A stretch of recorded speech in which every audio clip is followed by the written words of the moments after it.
তো আমাকে বললে যে গোলাপ ফুল কেন বড় হয় না, একটিবারও ভেবে দেখেছো কি? ভেবে দেখো, তো ভাবলেই বুঝতে পারবে। বলো আর কি প্রশ্ন আছে?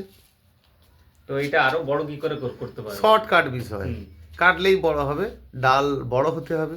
অর্থাৎ ডাল তো আপনার বড় হয়েছে, এর যে মজবুত ডাল, এই দুগলা পাতলা চেহারা একটি সূক্ষ্ম ডালে বড় ফুল কি করে হবে?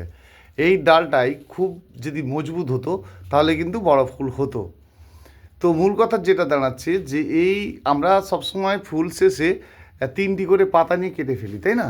3টি করে পাতা নিয়ে কাটি, আর এই 3টি করে পাতা নিয়ে কাটলে কী হবে, গাছটি সবসময় সুন্দর হবে, ফুলের সাইজ বাড়াবে।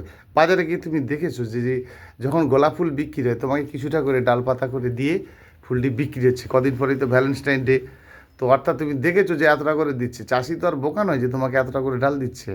তো এই অংশটাই এই অংশে খাদ্যে পরিণত হবে। অর্থাৎ যখন ফাইনালি একটা তোমার মোটামুটি বুঝে নিতে হবে, অর্থাৎ বসন্তকাল আসা মানেই তো মার্চ এপ্রিলে যেটা আমরা করি যে একটা ফাইনালি কাটিং করি, সে তো করবেই, কিন্তু সব সময়ের জন্য গাছের স্বাস্থ্য ভালো রাখতে গেলে, ফুল বড় সাইজ নিতে গেলে তোমাকে ওপর থেকে মাইনাস করতেই হবে, এবং সেটা কিন্তু ধারালো ব্লেড দ্বারায়। আর তাহলে কিন্তু তোমার ফুল বেশ বড় হবে এবং তরতাজা হবে। নিশ্চয়ই বুঝতে পারছো?